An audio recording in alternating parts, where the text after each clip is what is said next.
Nous sommes à l'aube du XXIe siècle, et à cette époque, la sphère humaine est un tout formé par l'humanité et les différents systèmes stellaires qu'elle contrôle, dans lesquels elle a une forme de représentation.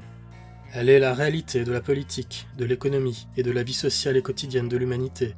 C'est un amas de forces dynamiques entre les grandes et les petites puissances qui la constituent. En vérité, la sphère est un environnement immergé dans un calme fragile, avec ses tensions et ses dangers. Certains sont visibles et beaucoup d'autres sont sous-jacents, mais tous s'expriment lors de conflits clandestins ou de faible intensité, et ce afin d'éviter que la pression n'atteigne une masse critique et n'explose dans un conflit de grande échelle, capable de dévorer toute l'humanité. Cependant, la sphère humaine est bien plus que cela. C'est aussi une idée, un concept qui mute, change et varie selon le prisme à travers duquel on le regarde. Chaque puissance qui la compose a une vision différente de ce qu'est la sphère humaine, et des alliances, des dissensions et des conflits naissent et meurent de leurs différences. La Panocéanie considère que la sphère humaine est son fief, le territoire qu'elle contrôle en tant que première grande puissance. C'est son marché, sa zone d'exploitation, le troupeau qu'elle doit mener et guider dans la voie du progrès vers le futur. Actuellement, la sphère humaine est principalement panocéanienne, du fait de son influence politique, économique et sociale. Et en dépit de l'opposition des autres grandes puissances, la Panocéanie considère que sa position est immuable, et de fait que cette situation doit perdurer. Pour l'empire d'État de Yujing, la sphère humaine est le but à atteindre, la destinée à accomplir, le rêve qu'elle doit réaliser.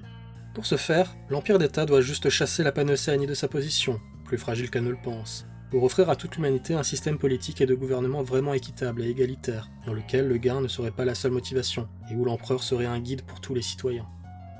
L'Ariadna a toujours en tête le fait que l'humanité l'a considérée comme perdue, et l'a oubliée. Pour l'Ariadna, la prospérité et l'avance technologique de la sphère sont un souvenir constant de trahison et d'abandon. Cette planète de survivants endurcis suspecte et se méfie des bonnes intentions des grandes puissances qui composent la sphère, et qui veulent désormais s'établir et piller ses trésors. L'Islam considère que la sphère est le grand plan d'Allah, l'expression matérielle de l'unité avec la divinité qu'est la connaissance. La sphère doit être conquise par le biais de l'humanisme et des idées philosophiques islamites, la transformant en un meilleur endroit où vivre, dans lequel il y aura toujours un temps pour la réflexion. Et cette conquête peut être réalisée en dominant ces grands moyens d'expansion que sont les routes commerciales, et via le contrôle de la précieuse soie et de ses dérivés. Pour les nomades, la sphère est l'endroit duquel il faut rester éloigné, la réalité sociale à laquelle ils sont opposés, un système dépassé, duquel ils doivent rester indépendants. Les nomades font des affaires et des bénéfices, en vivant à sa périphérie, et en tirant profit de son hypocrisie, qui les rejette avec autant de force qu'elle demande leur service. Mais la sphère est aussi le foyer de leur pire ennemi, le plus impitoyable, Aleph, le modèle de contrôle contre lequel ils se rebellent et doivent combattre. Aleph. Qui peut savoir à quoi pense Aleph ? Ses représentants vous diront que pour l'IA, la sphère est son foyer et sa responsabilité, la créatrice pour aider et avec qui marcher vers le futur. Ses plus fervents détracteurs, la nation nomade, vous assureront que pour Aleph, la sphère n'est qu'une aire de jeu, un théâtre de marionnettes à manipuler, un simple moyen pour une seule fin. Et cette fin, c'est Aleph elle-même.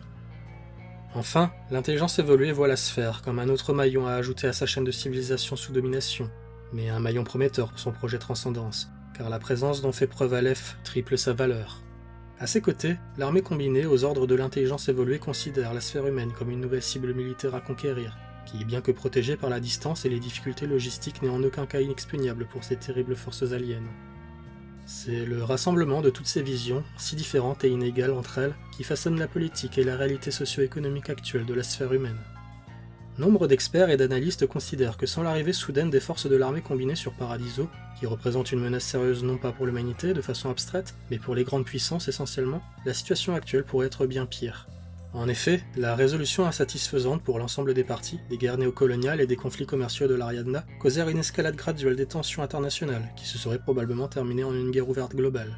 Cependant, à cause de l'invasion alien, toutes les factions furent forcées par l'eau douce et l'opinion publique d'établir un front commun et de faire une pause dans leurs conflits et leurs querelles pour répondre à la crise.